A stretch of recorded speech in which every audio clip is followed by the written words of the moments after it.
안녕하세요. 방금 소개받은 박정규입니다.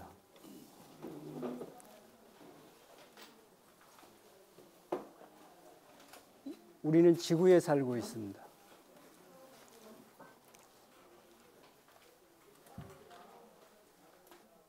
우주에서 본 지구의 모습이죠.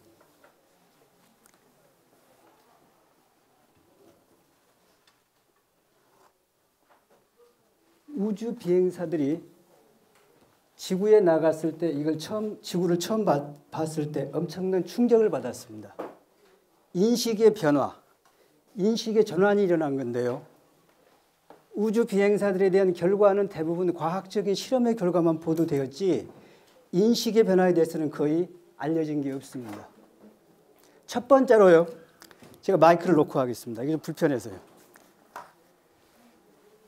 첫 번째로 느낀 게 지구는 하나라는 것입니다. 땅에서는, 지상에서는 내 땅이 있고 내 땅이 있습니다. 내 나라가 있고 내 나라가 있죠. 우주에 나가 보면 오로지 하나의 지구가 있다는 것입니다. 오로지 하나의 생명, 오롯이 저기에 던져져 있는 지구가 보이는 것이죠. 두 번째로 느끼는 건요. 무한이 뭔지 느끼게 된다는 겁니다. 우리가 물을 표시할 때 뭐로 표시하죠? 까만색으로 표시해요. 까만색. 색깔이 있습니다. 거기에. 근데 절대적 무, 절대적 공허에 나가 봤을 때 그냥 아무것도 없는 겁니다. 그냥. 침묵만 있습니다. 침묵. 무한으로 펼쳐져 있는 게 쫙 있는 겁니다. 생명은 오롯이 여기에 있고요. 그리고 여러 가지 일들을 다 합니다. 이것저것 다 해요. 그리고 비행사들이 달에 갈 때 지구에서 이제 달로 가죠.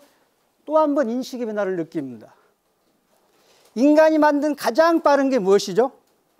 물론 초음속 전투기 뭐 이런 게 있어요. 마하 2 이런 거. 그게 시속 한 몇천 킬로 나오거든요. 요건 우주선은요. 시속으로 치면 몇만 킬로미터예요. 인간이 만든 가장 빠른 로켓을 타고 열몇 시간, 20몇 시간 죽어라 달립니다. 가요. 아무것도 변화가 없습니다. 아무것도. 태양 그대로입니다. 오렌지만한 게 그냥 그대로 있어요. 별들 그대로입니다. 아무런 변화가 없습니다. 뭐만 변하겠습니까? 달로 가까워지면 달이 좀 커지고 지구는 작아진 것밖에 없습니다. 영원이 뭔지, 무한이 뭔지 느끼게 되는 거예요.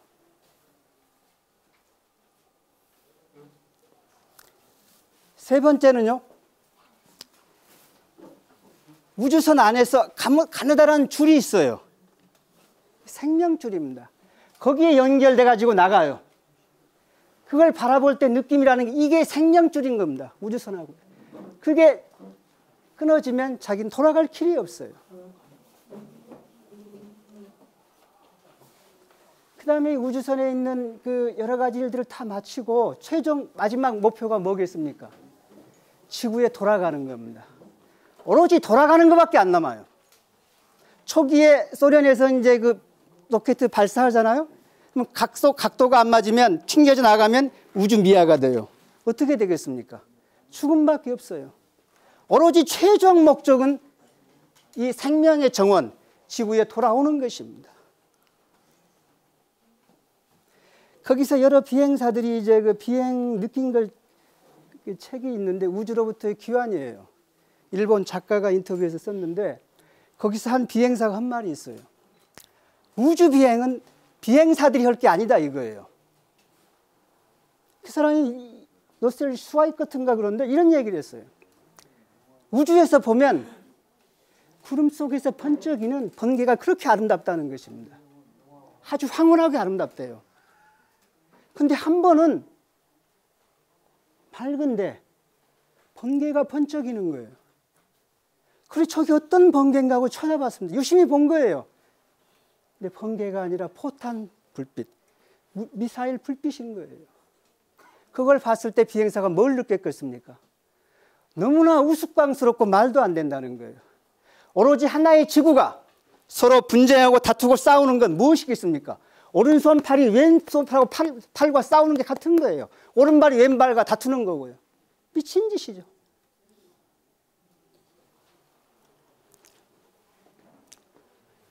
자, 멀리서 보면 아름다워 보이지만 우리 지구의 한 실상의 단면입니다. 이 사람이 사진작가였어요. 93년도인가 그렇습니다. 케빈 카터예요. 이 사진을 찍었어요. 콩고인데 굶주린 아이가 걸어가다 지쳐가지고 그냥 쓰러지는 거예요. 근데 이 콘도로 독수리가 죽으면 쪼아 먹으려고 지금 기다리고 있는 거예요. 그 사진 찍었어요. 언론에 그 유명한 퓰리처 상은 받았습니다. 상이 문제가 아니고 그 다음 쓰나미가 몰려왔어요. 이 사진작가한테 온통 비난이 몰려온 겁니다. 왜 안 도와줘? 사진 찍었냐 이거죠. 영국의 어떤 가수는 비꼬는 노래를 지었어요. 결국 이 사진작가는 자살로 생을 마감했습니다. 얼마 뒤에요. 물론 사진작가가 사진을 찍은 뒤에 아이를 돌보고 먹을 걸 주고 그렇게 했어요. 하지만 사진작가는 먼저 이게 찍는 게 중요하겠죠. 뭐가 보이십니까? 공포죠, 공포. 전쟁의 공포입니다. 집이 공습을 받아서 불타니까 아이들이 비명을 지르고 뛰쳐나오는 겁니다. 뒤에 지금 불타고 있어요. 다 불탔습니다. 그러니까 이 여자애는 왜 발가벗고 있냐면 옷에 불이 붙었어요. 타니까 비명을 지금 다 던지고 뛰고 있는 겁니다. 나중에 20살을 넘어서 TV에 나와가지고 전쟁의 공포에 대해 생생한 증언을 한 적이 있어요.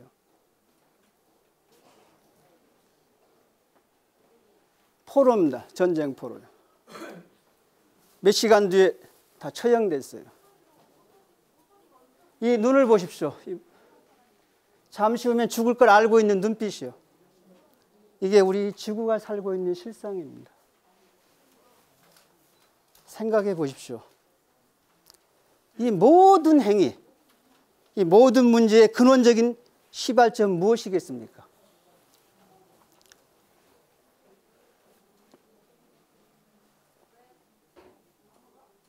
하나입니다.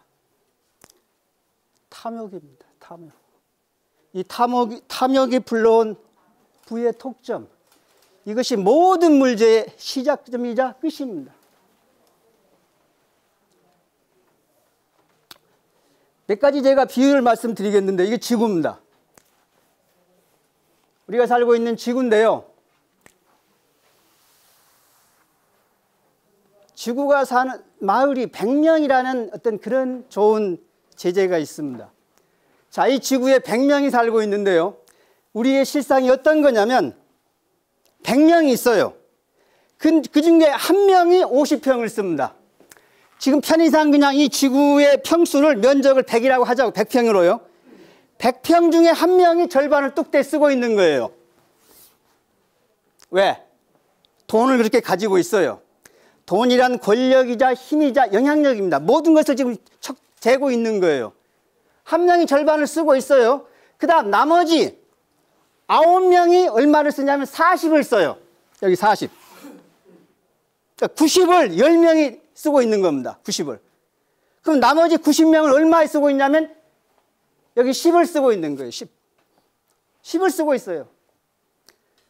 자, 이 문제를 보십시오. 한 명이 50평을 쓰고 있는데 이 사람이 누굽니까? 옛날로 치면 황제예요. 황제. 왕. 9명은 대신, 영주, 귀족입니다. 그 사람들은. 황제는 너무나 좋아요. 우리 한가위 때 얘기하잖아요. 더도 말고 덜도 말고 한가위만 같아라. 이 사람은 좋아 죽죠. 세상이 지금만 같아라 이거예요. 지금만 같아라. 여기 40평을 차지하고 있는 9명도 좋죠. 왕보다는 못하지만 살만하지 않습니까? 문제는 이 사람들이 문제예요. 여기 90명이 10평에 쓰고 있는데 더 중요한 건요. 이 90명 중에 40명은 9평을 쓰고 있어요. 그러면 몇 명이 남습니까? 정확히 50명이 남았는데 50명이 한 평을 쓰고 있는 거예요. 이게. 한 명이 50평 쓰고 50명을 한 평을 쓰고 있습니다. 지옥입니다. 생지옥이에요. 오늘 굶어 죽든가 내일 죽든가 이런 상황입니다. 아까 봤지 않습니까? 학교에 갈 돈도 없어요. 병 나고 다치고 죽고 이게 일입니다. 이게 우리가 살고 있는 지구의 실상입니다. 1분에요. 이 결과가 1분에 12명, 10명이 넘는 아이들이 굶어 죽어가고 있어요. 13억 명이 넘는 사람들이 하루에 1,000원, 1달러라고 표현되어 있더라고요. 1,000원이 안 되는 돈으로 근근히 연명하고 있습니다.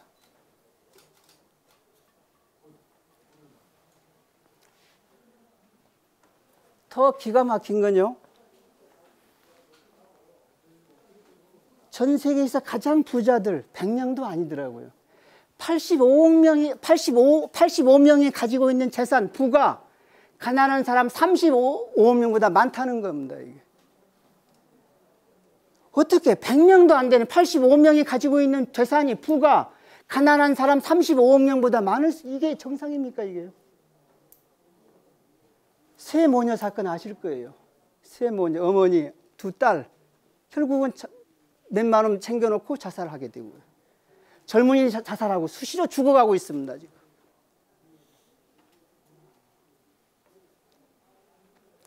이걸 뒷받침해주는 게 자본주의와 친화론인데요. 자본주의 얘기는 자유시장이다 이겁니다. 무한경쟁이다 이거예요.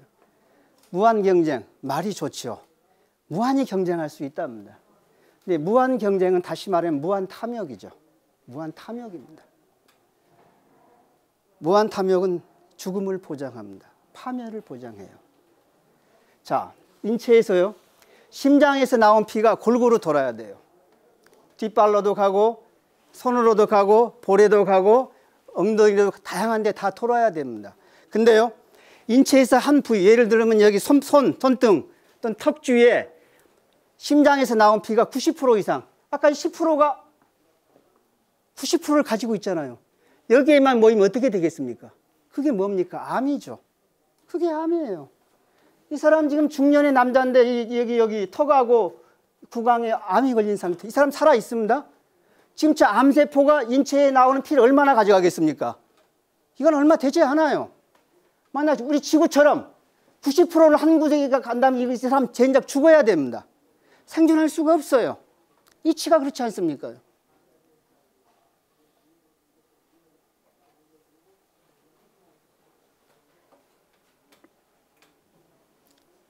진화론은 이걸 또 뒷받침해 주고 있죠. 약육강식이다 이거예요. 강한 자는 살아남고 약자는 먹이가 된다. 이제는 이렇게 얘기해요. 강한 자가 살아남는 게 아니다. 살아남은 자가 강자, 이렇게 얘기하고 있습니다. 이것이 우리가 살고 있는 지구에 처한 현실입니다.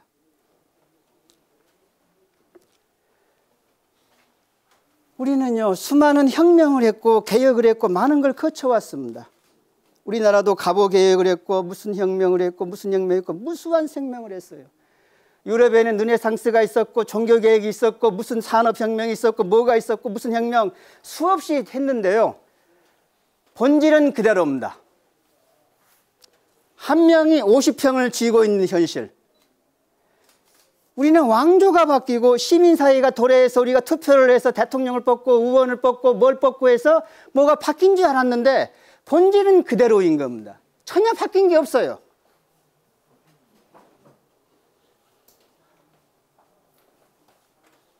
우리 법률 어마어마하게 많습니다. 무슨 법률 어마어마하게 많아요. 육법점도 이렇게 두꺼워요. 제도 무한히 엄청나게 많잖아요. 근데 이 본질은 변한 게 없습니다. 이 탐욕이 불러온 부의 독점, 부의 편중은 그대로 이어졌던 것입니다. 근데 긴 역사 동안 아무것도 변하지 않은 것 같았는데 딱 하나 변한 게 있습니다. 무엇이라고 생각하십니까? 무엇이 변했습니까? 우리가 분명히 우리의 지구 문명이 병들고 미쳐 있습니다. 제정신이 아닌 거죠. 분명히 미쳐 있는데요. 우리가 약간 미쳐도 사는 데는 지장이 없습니다. 아이 낳잖아요. 그 아이가 또 자라잖아요. 또 아이 까고 또 이어집니다. 세대는 이어져요. 사슬의 고리는 이어집니다. 근데 이 부의 독점, 탐욕은 계속 이어졌는데 결정적인 게 등장한 겁니다. 무엇이겠습니까? 모든 것은 그대로인데 딱 하나 등장한 게 있습니다. 최근이죠. 우리를 집어삼킬 것, 그게 등장한 겁니다. 무엇이겠습니까? 바로 핵무기입니다. 핵무기. 이게 1945년 8월 6일 오전 8시 15분이죠. 히로시마에 원자폭탄이 투하던 뒤에 히로시마 모습입니다.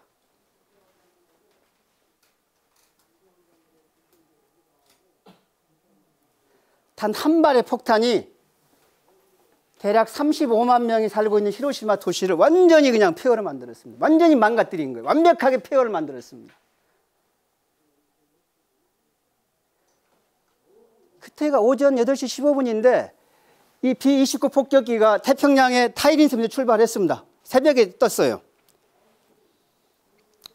일본의 남부 히로시마를 향해 날아간 겁니다. 그러니까 일본의 조기 경보기가 있잖아요. 거기서도 이제 다가오는 전폭기를 발견하고 공습경보를 발령했어요. 다가오는 게 두세 대밖에 안 되니까 일본의 사령부에서도 공습경보 해제를 내렸습니다. 그래 일반 시민들은 대피소에 들어갔다가 다시 나와서 다들 출근하고 하는 일상생활로 돌아간 거예요. 그때 B-29 폭격기 이거 아래 뚜껑이 열리고 폭탄이 투하된 거예요. 상공 600m에서 폭발했습니다. 폭발한 순간 어마어마한 섬광을 본 겁니다. 원자폭탄 중심지에서는 그 온도가 수억 도예요. 표면 온도만 4000도에 이르고요. 그냥 모든 게 가까운 데서 다 증발합니다. 타버려요, 완전히. 채도 없이 완전히 증발돼 버려요. 이 원자폭탄이 폭발한 순간 대략 7에서 8만 명이 즉사했습니다. 즉사했어요. 어마어마한 뜨거운 섬광이 태워버린 뒤에 열폭풍이 밀어닥칩니다. 공기가 팽창하면서 폭풍이 일어나요. 그게 다 휩쓸어 버립니다. 건물 다 완전히 무너뜨리고 파괴시켜 버립니다. 순식간에 생지옥이 된 거죠. 순식간에.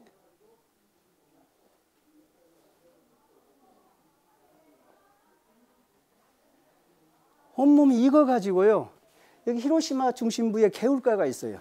중심부에는 완전히 타버렸기 때문에 병원이고 뭐고 아무것도 없습니다. 이제 살아남은 사람들이 비명을 지르고 어디로 가냐면 외곽에 있는 병원으로 가는 거예요. 그 개울가에 사람들이 불이 붙잖아요. 탔잖아요. 비명을 지르면서 떨어지는데 떨어지면서 파편처럼 불타고 죽어갑니다. 그냥. 생지옥입니다. 그냥. 의사들이 밀려드는 환자들을 보는데 방법이 없어요. 방사능에 의해서 세포가 파괴되면요. DNA가 손상이 되면 흡수가 안 돼요. 뭘 먹든 마시든 흡수가 안 되고 머리털 빠지고 며칠 만에 죽습니다. 소화 흡수가 안 돼요. 우리가 뭘 먹으면 위장, 거치잖아요. 소장, 대장 나오게 되는데 흡수가 안 되는 거예요. 그냥 죽어요. 피똥을 싸고요. 여기에 히로시마에 우리 한국인들이 징용으로 5만 명이 끌려가 있었는데 2만 명 이상이 희생된 걸로 알려져 있어요. 여긴 거의 조명이 이루어지지 않고 제대로 보상도 안 되는 걸로 알려져 있습니다. 의사들이, 간호사들이 너무나 끔찍하니 할 수 있는 게 아무것도 없으니까 너무나 공포에 절었잖아요. 그러면 오는 그 불쌍한 사람들한테, 그 다친 사람들한테 영양제, 비타민제라도 주려고 주사를 놓으면요. 바늘 꽂은 때부터 썩어가지고 그냥 죽는 거예요. 그냥. 손댈 수가 없는 겁니다. 생지옥이죠. 생지옥. 이건 나가사키인데요. 이게 폭발 전에 있는 나가사키 전경이고 그 다음에 이것은 이제 폭발 후의 모습입니다. 완전히 사라진 거죠. 이게 히로시마에 떨어진 리틀보이, 꼬맹이라고 합니다. 버섯구름이고요. 이게 뚱뚱이, 나가사키에 떨어진 원자폭탄이 그때 찍은 버섯구름입니다. 그 뒤에 원자폭탄 투하된 뒤에 미국은 곧바로 수소폭탄 개발에 들어가요. 열핵폭탄이라고 부릅니다. 먼저 원자 핵분열이 일어난 뒤에 그 뜨거운 열을 이용해서 핵융합을 통해 가지고 엄청나게 파괴를 증가시킨 게 수소폭탄, 열핵폭탄입니다. 이걸 만들어요. 미국이 몇 배 이거 실험을 하고요. 이거 이제 히로시마 뭐 이렇게 나오는데 여기 히로시마 한 적이 보이지도 않아요. 히로시마를 파괴시킨 단 한 발의 폭탄의 그림은 여기에 수소폭탄에 비하면 3발의 피라기 표시가 안 돼요, 이게요. 표시가 안 됩니다. 너무 작아, 영향 비교가 안 돼요. 보통의 수소폭탄 한 발이 1메가톤인데 이게 대도시에 떨어지면은 예를 들어서 여기 뉴욕이라든가요, 소련의 모스크바, 중국의 상해, 영국의 런던, 프랑스 파리, 왜 이 나라들 왜 여기 이걸 비유되냐면요, 이 4-5나라가 핵 5강국이에요. 가장 강한 나라들이죠. 1메가톤짜리 열핵폭탄이 떨어지게 되면 그 증발하게 됩니다. 히로시마에 떨어진 그 니틀보이 꼬맹이도 원래는 폭발력이 10분의 1로 주로 폭발했다고 알려져 있어요. 기폭장치. 처음에 그걸 이렇게 폭발시킨 뒤에 걔들이 밀어가지고 원자핵 분열이 일어나게 되는데 뭔가 잘 안 돼가지고 원래 폭발력이 10분의 1로 이런 결과를 초래한 거라는 것입니다. 만약 제대로 폭발했다면 히로시마 완전히 증발됐을 거예요.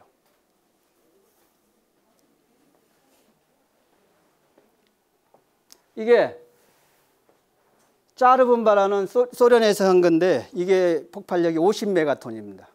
어마어마해요. 이 버섯구름 생긴 게 이 지상에서부터 65km까지 어마어마하게 폭발한 겁니다. 아니, 미친 폭탄이죠. 최악의 폭탄입니다. 이런 걸 만들어낸 게 인간입니다.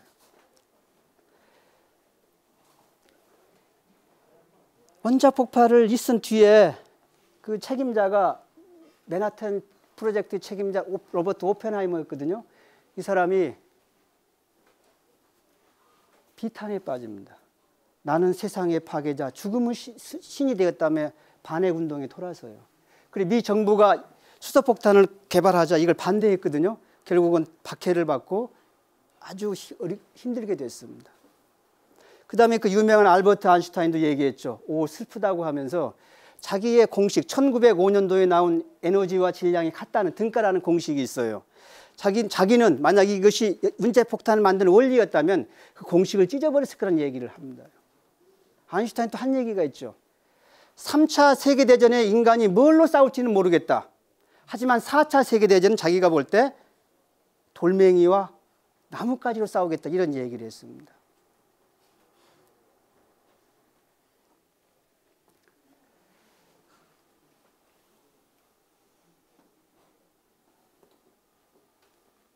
미국의 타임지라고 있어요. 거기가 이제 세기의 인물을 뽑았는데요. 20세기, 100년 동안에 전 세계를 대표할 사람을 꼽았는데 누굴 꼽았는지 아십니까요? 혹시 아세요? 알버트 아인슈타인 물리학자를 꼽았어요. 제가 볼 때는 이 사람을 저는 꼽습니다. 버틀란트 러셀이죠. 수학자이자 철학자. 이 사람을 꼽아요. 이 사람은 핵무기가 나오자 자기의 모든 걸 다 바쳐서 반핵운동, 평화운동에 헌신했습니다. 85, 감옥에 갔어요. 90세, 이때도 지금 90 몇 살, 89세인가요? 93세에 데모하다가 반핵운동으로 감옥에 가니까 러셀의 동료들이 그래요. 아는 사람들이 저기 나이가 90을 넘은 노인을 뭘 감옥에 넣냐. 판사라든가 항의해서 빼내자고 하니까 러셀이 뭐라고 합니까? 무슨 소리 하냐. 내가 온전한 정신으로 내가 이해했지 내가 망령든 거냐? 당장 그만두라고 한 사람이에요. 자기가 멀쩡한 정신으로 이걸 한 거지 왜 나를 망령된 노인 취급하냐? 그러지 말라고 한 겁니다. 이 사람은 혼신의 힘을 다해서 이 핵무기의 위험성, 평화운동을 하다가 죽어갔어요. 이 사람이요. 그 다음에 1955년도에 그 아인슈타인 유명과 둘이 여러 사람이 11명이서 선언을 했죠. 러셀 아인슈타인 선언으로 알려져 있는데 사실은 아인슈타인은 서명만 했지 한 게 별로 없습니다. 중추적인 역할을 한 사람은 바로 이 러셀과 이 사람이에요. 로트블라트, 요세프 로트블라트. 저 사람은 원래 헝가리 태생으로 원폭 개발, 맨하탄 프로젝트에 거기 같이 합류했거든요. 왜 합류했습니까? 히틀러가 나치가 원자 폭탄을 개발한다는 소식을 접하자 이거 안 되겠구나 해서 여기 합류하게 된 겁니다. 그런데 도중에 이 로테 블라트는 여기서 원폭 개발을 중지하고 떠나갑니다. 1944년 말 나치 히틀러의 원폭 개발이 중단됐다는 이 사람 소식을 들었어요. 그리고 나치의 패망, 히틀러의 패망이 가시화되자 원폭 필요 없다고 생각하고 거기 나온 겁니다. 돌아갔어요. 원폭 개발은 진행이 됐죠.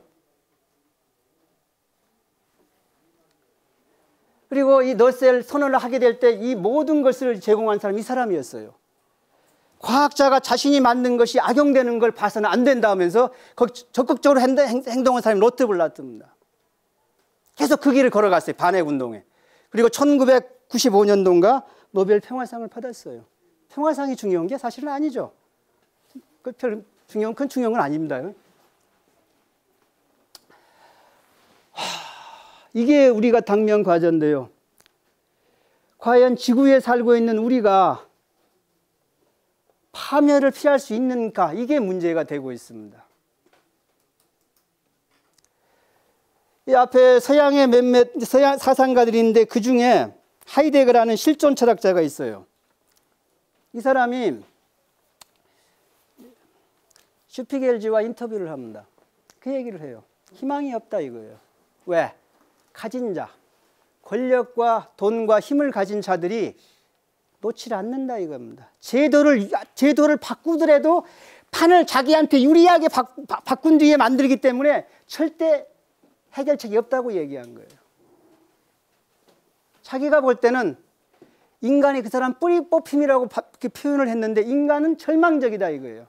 우리 힘으로 이 철학이든 철학만이 희망이 없는 게 아니다 이거예요. 인간이 가지고 있는 모든 거, 어떠한 노력, 그것도 이 문제를 해결할 수가 없다는 거예요. 탐욕이라는 악마, 그죠? 핵무기라는 괴물, 이 두 가지예요. 우리가 핵무기가 없으면요, 우리가 미쳐도, 분명히 미친 상태입니다. 미쳐도 우리는 멸망하지 않습니다. 그냥 굴러가요. 미쳐도 굴러는 가는 겁니다. 자식은 낳고 그 자식이 성장해 또 아이를 낳고 이건 이어져요.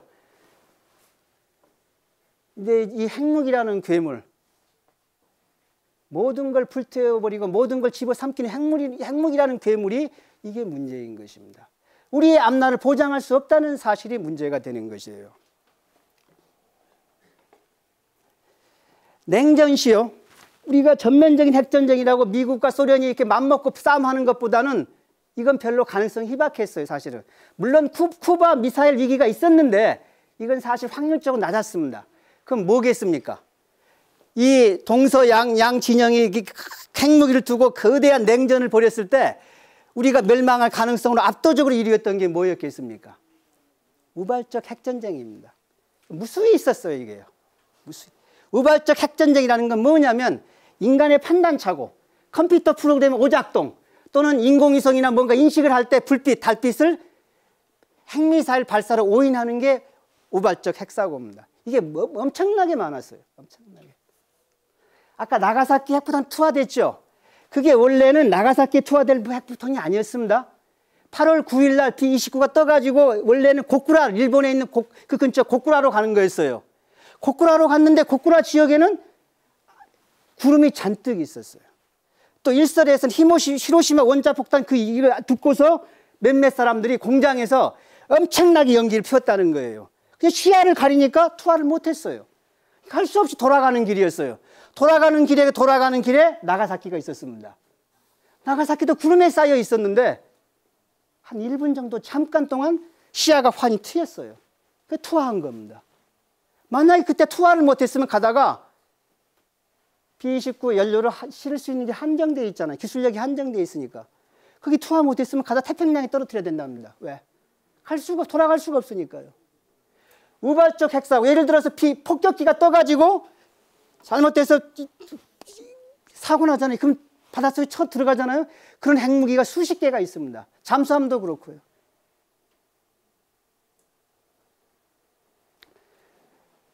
그 다음에 79년도인가요? 그 카터 대통령 시절인데 대통령이 백악관을 비웠어요. 근데 소련에 뭐가 잘못돼가지고 핵미사일 발사 5인 돼갔는데 대통령이 없는 상황에서 그 안보 보좌관이 정확히 냉철하게 판단해서 위기를 넘어간 적이 있어요. 또 90 몇 년도에 또 노르웨이가 과학위성을 쐈는데 그것을 소련이 핵미사일로 오인해서 전쟁이 일어날 뻔한 적이 있고요. 또 이런 적도 있어요. 미국과 소련이 전면 핵전쟁 연습을 하잖아요. 그럼 플로피 디스켓을 컴퓨터에 넣고 훈련을 합니다. 훈련을 하는데 하다 보면 몰입이 되잖아요. 그 훈련용 프로그램인지 모르는 거예요. 잊어버리는 거예요. 정말 소련이 미사일 발사했다가 되는 겁니다. 가지고 들어가는 거예요. 카운트다운. 대통령까지 보고가 된 뒤에 발사 준비 완료. 발사 누르면 이런 게 여러 번이 있었다는 거. 한두 번이 아니라는 얘기입니다.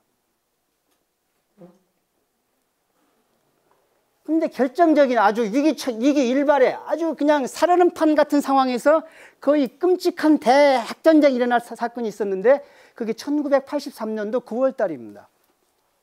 1980년도 9월 초에는 9월 1일인가요? 칼기가 소련에서 격추됐죠. 그리고 레이건이 대통령인데 소련은 아구 제국이라 하고 냉전이 극에 달하던 시기였습니다. 엄청나게 사이가 안 좋았어요. 그 다음에 83년 11월부터는 나토하고 미국이 협력해서 선제 핵공격 프로그램이 아처 에이블 90, 83인가 있어요. 전면적인 핵전쟁으로 소련을 때리는 것을 연습 중이었어요.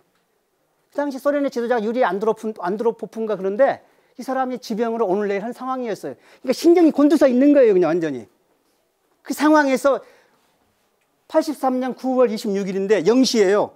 소련의 핵관제센터, 통제센터에 갑자기 핵미사일 발사가 뜨는 겁니다. 인공위성이 미국의 대륙간 탄도미사일 ICBM이 발사됐다는 것을 잡은 거예요. 잠시 후에 한 발은 5발로 늘어났습니다. 비상상태에 돌입한 거예요. 비상경보가 울리고 소련의 모든 대륙에 있는 핵미사일이 발사 준비에 들어갑니다. 뚜껑이 열리고요.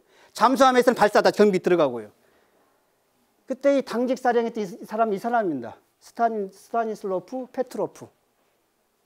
이 사람은 책임자였어요. 이 상황에서는 발사 누를 수 있는 상황이었고요. 물론 자기가 최종 발사하기 전에 서 기장한테 전화 걸 수 있어요. 안드로포프한테 걸어서 그럼 물을 거 아닙니까? 얘기를 할 거예요. 근데 안드로포프는 상황을 모르고 1, 2분 만에 모든 걸 판단할 수가 없습니다. 그러면 네 생각이 뭐냐고 물을 거예요. 미국이 핵미사일 발사한 것 같습니다. 그럼 발사하자고 얘기하면 발사가 되겠죠. 이 사람은 생각을 했어요. 이 사람 이름이 지구를 구한 사나이입니다. 미국이 전면적인 핵공격을 했다면 5발만 쏘지는 않았을 것이다. 다 쐈을 것이다 이거예요. 이건 뭔가 컴퓨터의 오작동이거나 인공위성이 탐지를 잘못했거나 그럴 수 있다 하고 발사 준비해 있는 걸 핵미사일 발사 취소 암호를 칩니다 거기다. 그리고 상부에 보고했어요. 컴퓨터의 오류인 듯하다 이거예요. 시간이 흘렸죠. 1분, 2분. 정적인 완전 비상 상태에서 한 30분 지난 뒤에 모든 게 드러났어요. 소련의 인공위성이 일출의 햇빛을 핵미사일 발사로 오인했다는 게 드러난 겁니다. 그러면 페트로프가 상을 받았을까요? 한직으로 좌천되고 옷을 벗게 됐습니다. 나중에 소련군 고위 장성 이 얘기를 알려가지고 이 사람이 서방에 무슨 상을 받았는데 노벨 평화상은 받지를 못했습니다. 그 별것도 아니지만 당연히 줘야 될 사람한테는 안 주고 좀 이상하더라고요.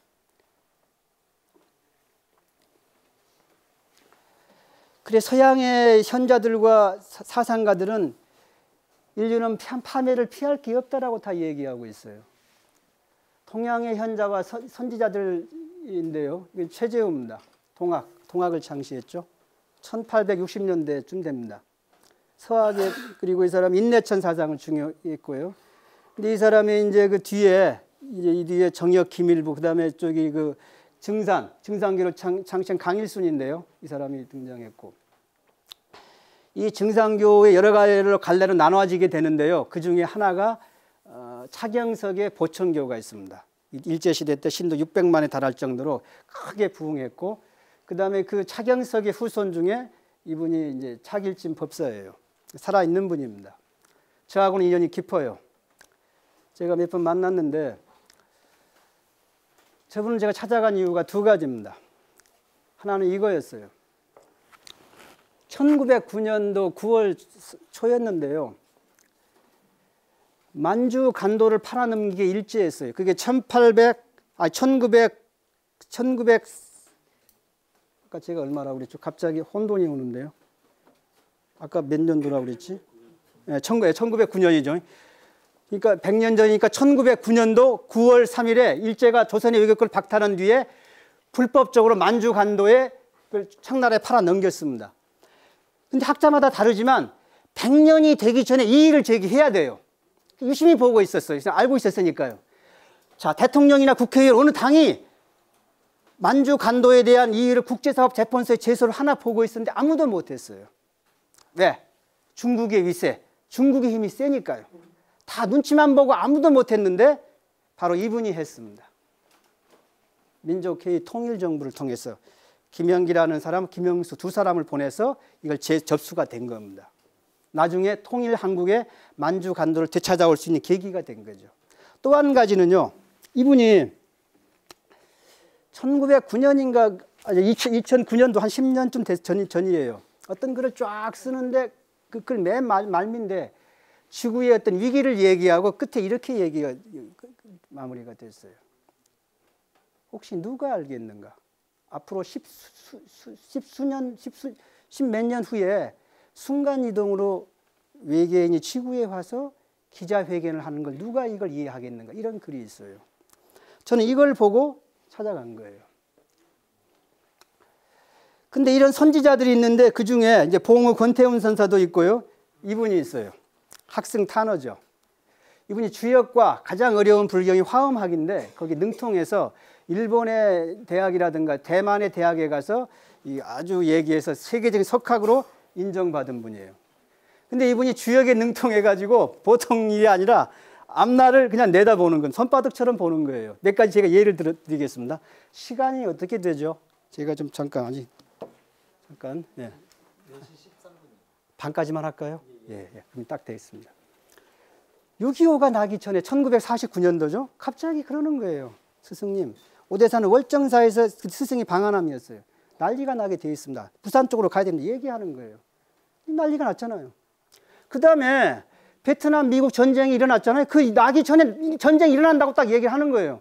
났잖아요. 그러니까 뭐라고 하냐면 또 이번에는 미국이 망신만 당하고 물러난다고 얘기를 했습니다. 사람들이 안 믿었죠. 미국의 핵폭탄이면 일본도 그냥 물고는데 어떻게 이 미국이 망신만 당하고 물러나면 믿지를 않았어요. 그리 흘러갔습니다. 이분이 월정사에서 이제 그 불경이 여러 가지가 많아요. 금강경, 능엄경, 반야심경 엄청나게 많은데 가장 어려운 불경이 화엄경입니다. 가장 양도 많아요. 그걸 번역하고 있는데 원고지가 수만 장입니다. 근데 어느 날 갑자기 제자들을 불러서 이 수만 장의 원고지를 강릉 어디로 옮겨라고 하는 거예요. 그 당시엔 도로도 없어요. 얼마나 힘들겠어요. 원고지 무겁습니다. 띵띵띵. 무지하게 힘드니까 제자들이 스승님 대체 왜 그럽니까? 시키는 거 하긴 하는데 너무 힘드니까 왜 하냐고. 이거나 말씀해 주십시오. 이렇게 얘기해요. 뭐라고 이렇게 얘기했어요. 잠자코 시키는 대로 해라. 아버지는 아버지 할 일이 있고 아들은 아들이 할 일이 있다. 시키는 대로 해라 이거예요. 했어요. 보름 뒤에 울진 삼척에 무장공비가 침투했는데 정확히 오대산 월정사 도주한 거예요. 그때 원고를 옮기지 않았으면 다 불타버려서 이렇게 됐을 거라는 얘기입니다. 기가 막힌 분이에요. 이분이. 박정희 정권의 비극적 몰락 그리고 봄이 안 온다 이거예요. 독재, 혹독한 독재, 전두환 독재를 예측했죠. 그리고 이분이 70대 후반에 병원에 가게 됐는데 의사가 그러는 거예요. 아이고 말기 암입니다. 이제 길어야 한 2, 3개월 남았으니까 정리하시라고 그랬어요. 이분이 뭐라고 합니까? 지금이 암이 흔했지만 그때 암이 드물었잖아요. 암 얘기만 들으면 사형선고니까 다들 정신이 열이 빠져가지고 3개월 뒤에 죽은다도 보름 뒤에 죽을 거예요. 충격 때문에요. 그렇잖아요. 근데 이분이 뭐라고 하는지 아세요? 내가 왜 죽어? 나는 5년도 몇 월 며칠 날 죽을 거야. 딱 그러는 거예요. 정확히 그날 돌아가셨어요. 시간만 좀 달렸어요. 몇 시간. 이 대단한 분인데 그러니까 얘기를 하는 겁니다. 이분이 사실 우리한테 중요한 것은 과거가 중요하지 않잖아요.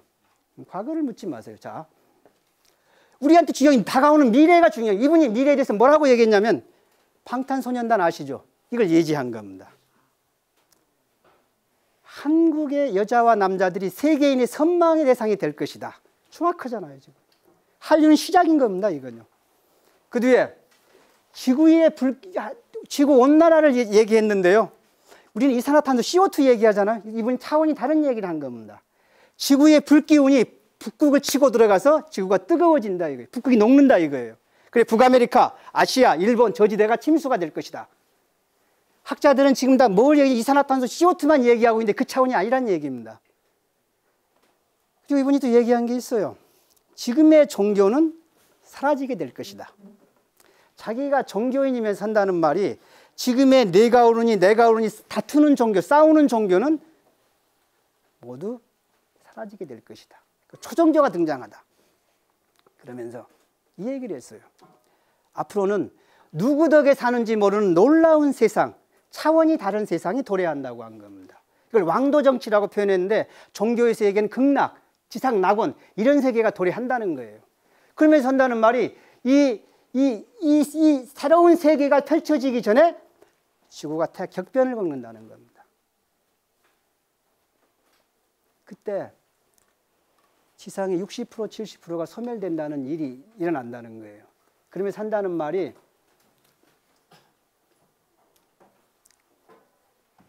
이 시기에,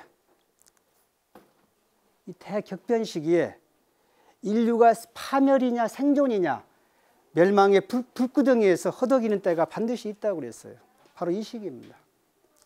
우리가 탐욕이라는 악마, 핵무기라는 괴물 이 두 가지에 의해서 우리가 파멸 직전까지 간다는 걸 예지한 거죠.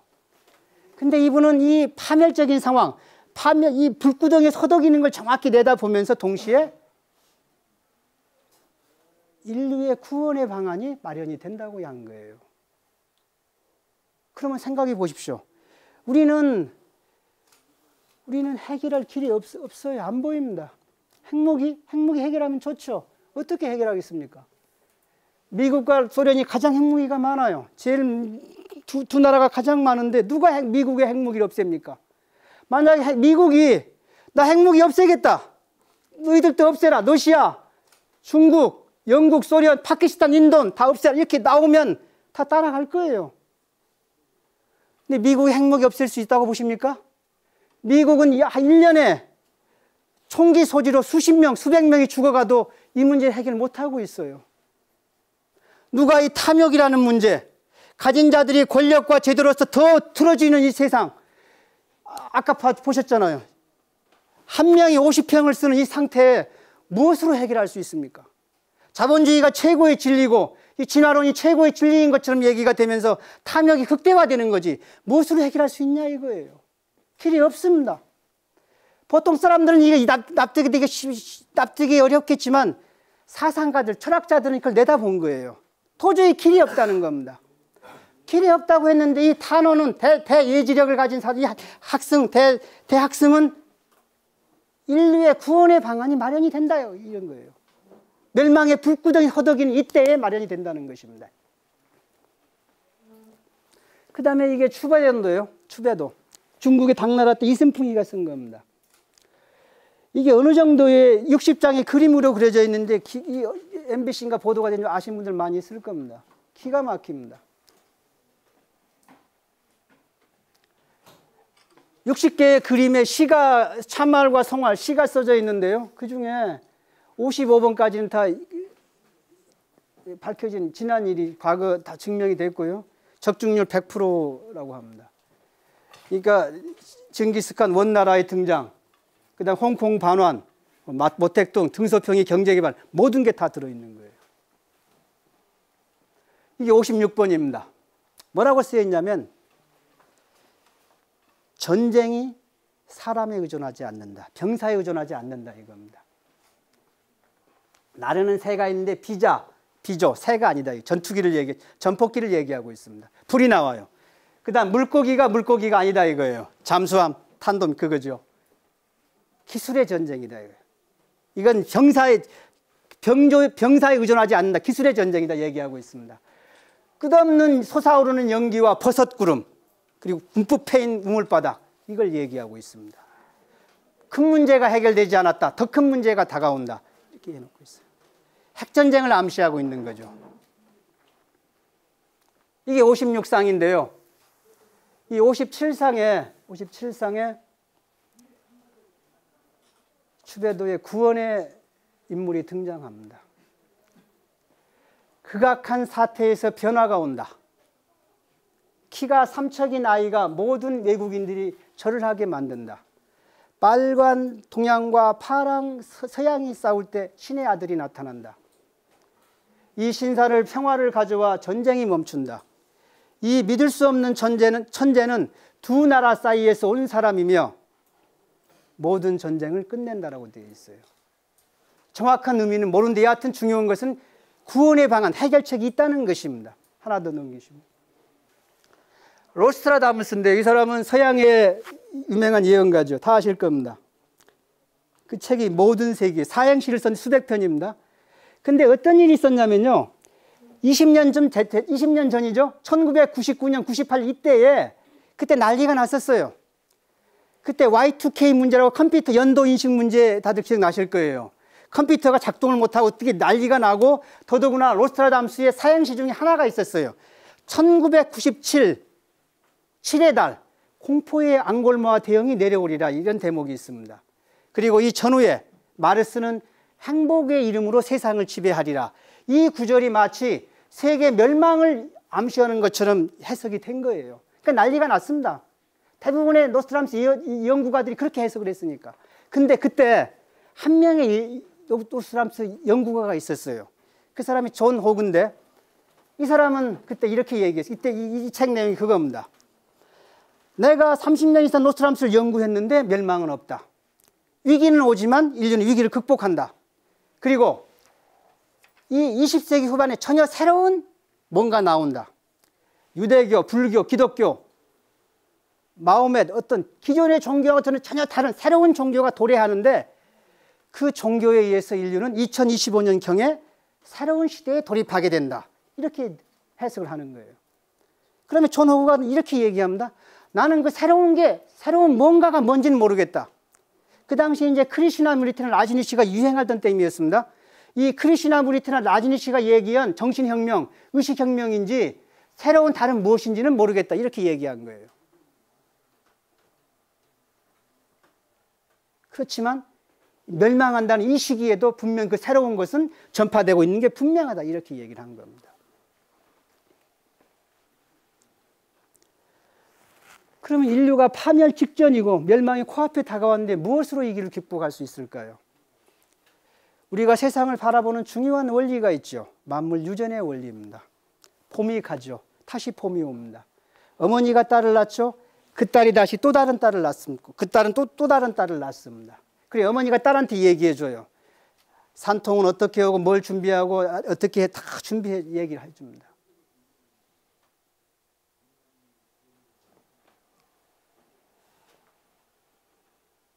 그러면 인류는 미증의 사태, 우리는 이 파멸이라는 미증의 사태에 직면했는데 이걸 극복하려면 과거 이와 비슷한 사건이 있으면 여기서 우리는 배울 수가 있어요. 어머니가 딸한테 아이 낳는 걸 얘기해 주는 것처럼 말입니다. 그러면 이 핵전쟁으로 멸망할 이 위기와 같은 사건이 과거에 뭐가 있었겠습니까? 초대형 지진이요? 초대형 운석 충돌? 뭐가 있겠습니까? 패스트? 전염병이요? 유일한 것은 바로 제가 볼 때 대홍수입니다. 대홍수. 전 세계에 2천여 개가 넘는 대홍수 이야기가 설화가 전해져 옵니다.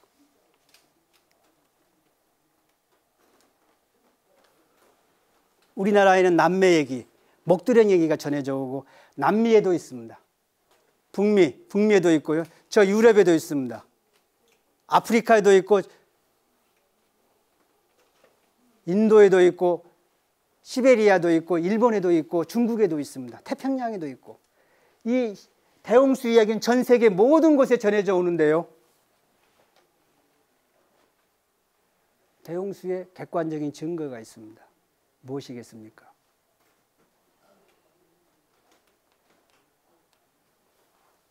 대륙이동설 들어보셨을 겁니다. 대륙이동설하고 공룡멸망설이 대홍수를 증거하고 있습니다.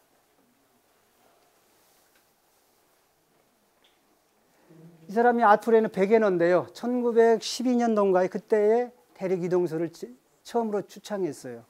이 사람은 기상학자였는데 이걸 주장한 계기는 멀리서 바라본 거예요. 이게 남아메리카, 이게 북아메리카고 이게 아프리카인데 가까이 대보면 딱 맞는 겁니다. 해안선이 비슷해요. 그 다음에 화석이 있습니다. 화석. 무슨 화석이 있어요. 뭐 글로소프리스 뭐 여러 가지가 있는데 그 화석이 이렇게 겹쳐 있는 거예요. 이렇게요.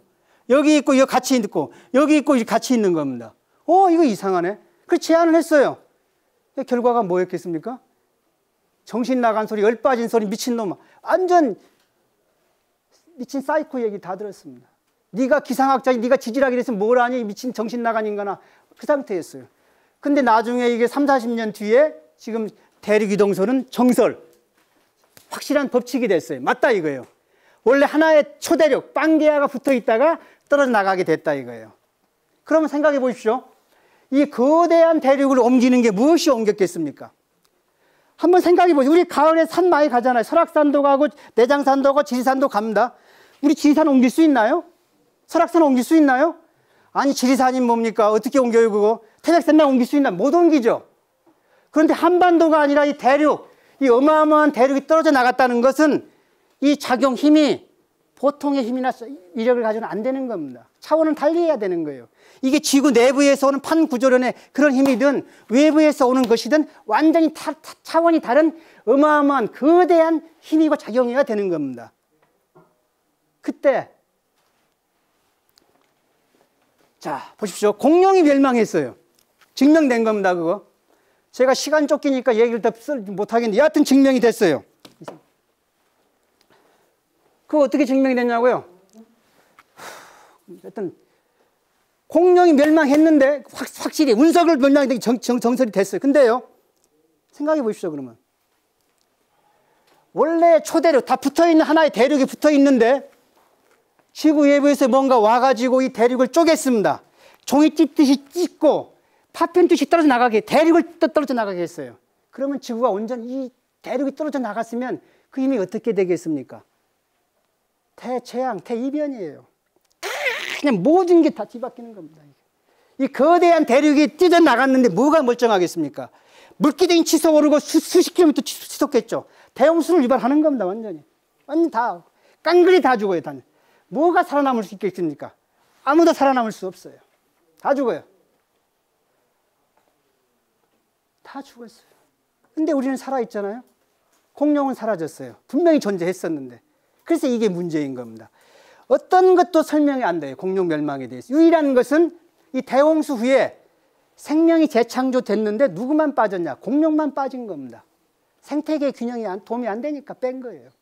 이건 우리 멸망으로 보이는 겁니다. 아니 그 강한 벨로시럽터 티라노사우루스가 죽었는데 어떻게 순한 양이 살아남습니까? 말이 안 되는 거예요. 이건요. 생각을 하면 답이 나오는 겁니다. 이건 대이변을 다 죽었어요. 자, 그럼 보십시오. 이게 대홍수 신화인데 이것만 얘기하고 5분에 끝낼게요. 이때 우리가 어떻게 살아남았냐. 이게 이 시간의 주제입니다. 인류를 지키는 수호신이 있었어요. 수메리 엔키신이라고 나옵니다. 신들이 지상의 생물을 창조해 놓고 인간이 하는 행위를 보고 실패작이라 하고 홍수를 이렇게 쓸어버린 겁니다. 이게 그거고요. 다 죽게 생겼는데 인간의 수호신 엔키신이 신들의 합의사항을 어겼습니다. 인간을 멸망시키는 거, 홍수로 쓸어버리는 거 절대 비밀에 붙였는데 엔키신이 한 현자, 성경에는 노아로 나오죠. 수메르 신화 우투나피시팀, 지우두스라로 나옵니다. 우투나피시팀을 불러서 이 얘기를 합니다. 갈대담 뒤에 있게 하고 혼자처럼 경고를 해요. 갈대담, 내 말을 귀담아 들어라. 담, 내 말에 귀를 기울여라. 우르팍의 사람 우부르투트의 아들 우투나피시팀이여, 내 말을 귀담아 들어라. 집을 허물고 배를 만들어라. 건물을 허물고 하늘을 나는 배를 만들어라. 그 배에다 온갖 생물의 씨를 심어라. 그 배는 압수에 덮인 것처럼, 지하수에 덮인 것처럼 잘 재워서 만들어라. 힌트를 줘요. 처음에 우투나피시팀 이 얘기 들었을 때 어리벙벙하죠. 이게 대체 무슨 얘기하고. 나중에 그걸 이해하고 하늘을 나는 배를 만듭니다. 그리고 생명의 씨가 그게 보존이 됐어요. 그래서 오늘날 우리가 이렇게 지금 생존에 있는 겁니다. 그 뒤에 공룡이 빠졌어요. 그러니까 멸망으로 보인 거고. 왜 우리를 창조했냐? 신들이 인간 역시 자신들과 동등하며 그 기원과 목적에서 같다는 걸 깨달았기 때문에 재창조해서 번성하게 도와준 겁니다. 그런데 여기에 힌트가 있습니다. 자, 첫 번째 위기는, 대홍수의 위기는 지구 외부로부터 왔습니다. 그죠? 신들이 인간을 멸망시키려고 했어요. 근데 두 번째 위기는 지구 내부, 우리로부터 오는 겁니다. 인간의 본성으로부터 탐욕과 행복이라는 괴물에 의해서 우리가 멸망 직전까지 간 거예요. 우리가 멸망한다는 게 실감이 안 나시나 본데요. 과학자들이 만든 핵시계가 있어요. 그게 자정에서 2분 전입니다. 2분 전. 2분 전이라는 얘기, 우리가 핵전 멸망할 가능성이 99%, 98%라는 얘기예요.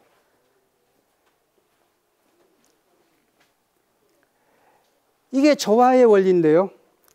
자, 올라가는 게 있으면 내려가야 됩니다. 제가 앞으로 가죠? 뒤에 있는 이 바닥을 차야 됩니다. 그럼 제가 밀면 앞으로 갈 수 있어요. 자, 해가 뜨죠? 지게 됩니다. 자, 어머니가 딸을 낳죠? 그 딸 역시 또 다른 딸을 낳아요. 모든 건 이렇게 음양으로 되어 있습니다. 음양의 원리, 인과응보라고도 하죠. 서양에서는 운동량 보존이라고 그래요. 대칭이라고도 하고 작용 반작용이라고 합니다. 저희가 벽을 치면 이렇게요. 벽 역시 저를 치게 돼 있어요. 항상 그렇습니다. 제가 이걸 치면은 책상 역시 저를 이렇게 치게 돼 있어요. 이것에 의해서 중요한 것을 깨달을 수 있습니다. 자, 첫 번째 위기가 지구 밖에서 왔어요. 지금의 위기는 지구 안에서 정반대죠. 근데 생명을 구하는 게 바로 뭐였습니까?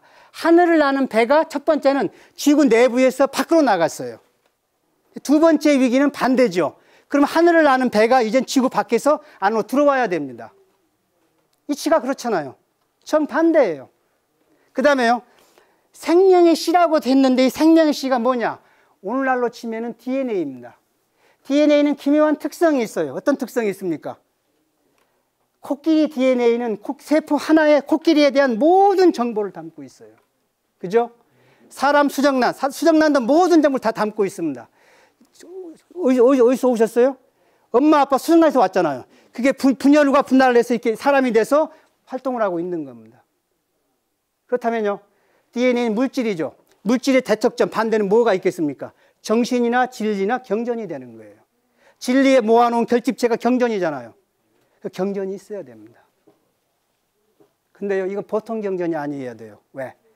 DNA가 하나의 코끼리의 모든 정보를 하나의 세포, 보이지도 않는 엄청나게 작은, 먼지보다 작은 그 수정란 하나에 모든 정보를 담고 있는 것처럼, 그럼 이 경전은 보통 경전이 안 되는 겁니다. 어떤 경전이어야 되냐? 한 장의 종이에 우주의 모든 진리를 담아야 됩니다. 그런 경전이 존재해야 돼요. 그런 경전이 존재해야 돼요. 그러면 그 경전이 풀 때 하늘을 나는 배가 지구 바깥에서 안으로 들어올 수 있는 길이 열리는 길이 된 겁니다. 자, 말은 그럴듯하다 이거죠. 말은 그럴듯해. 정말로 그러면 한 장에 우주의 모든 진리를 담을 수 있냐 이거예요. 그러면 그게 뭐냐? 저기 그 이스라엘에 전해지는 카발라냐? 카발라일 수도 있죠. 멕시코 고대 마야의 포볼부가 있어요. 그럴 수 있죠.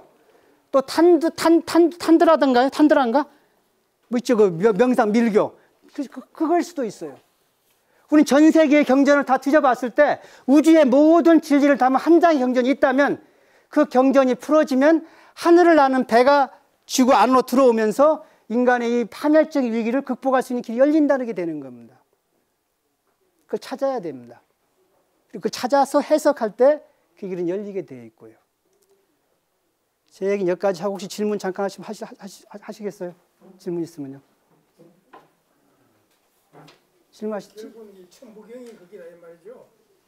예, 잠깐 내려보세요. 예, 천부경이 내려보세요. 예, 잠깐만 더 내려보세요. 좀만 더 내려보세요. 예, 이겁니다. 이게 우주의 모든 진리를 담은 경, 이것은 풀 수 없습니다. 왜 풀 수가 없어요? 지구의 것이 아니에요. 지구 밖에서 온 겁니다. 우투나 피시팀이 인간이 대재앙이 다가온다는 스스로 깨달은 게 아니잖아요. 갈대담 안속에 있는데 밖에서 엔키신이 경고해줘서 깨달았어요. 그러면 갈대담이 있고 밖에서 누군가 이야기해줘서 알게 됐잖아요. 우주의 모든 진리를 담은 경전은 지구인 누구도 풀 수가 없습니다. 그러면 이 풀 수 있는 열쇠 지구 밖에서 와야 돼요. 하나 더 예를 들어볼까요? 우리는 물질이 뭔지를 몰라요. 원자까지는 알죠.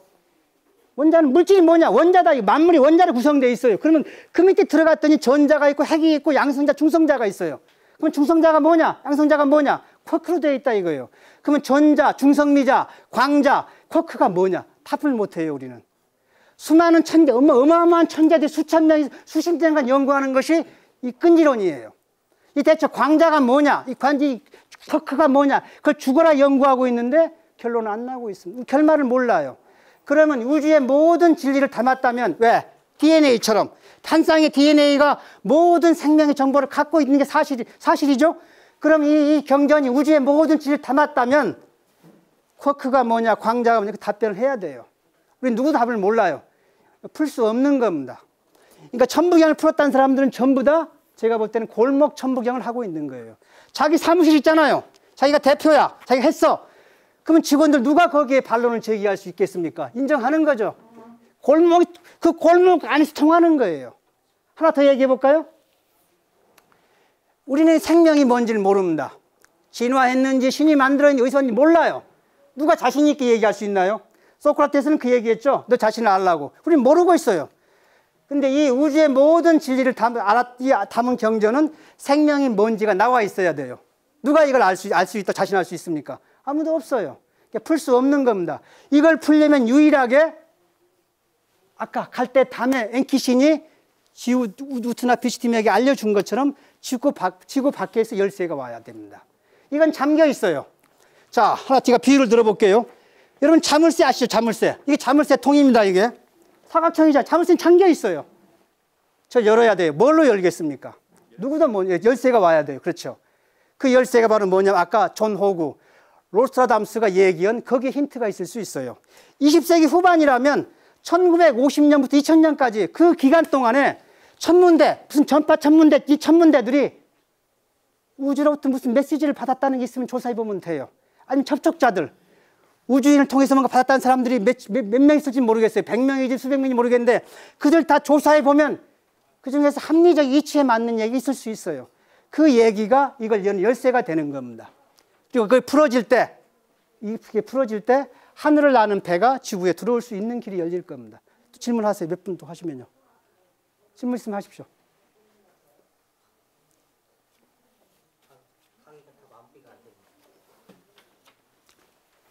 거의 이제 시간 때문에 제가 됐죠. 질문. 예, 감사합니다. 예, 감사합니다. 예, 마치겠습니다. 지금 휴식 시간 없이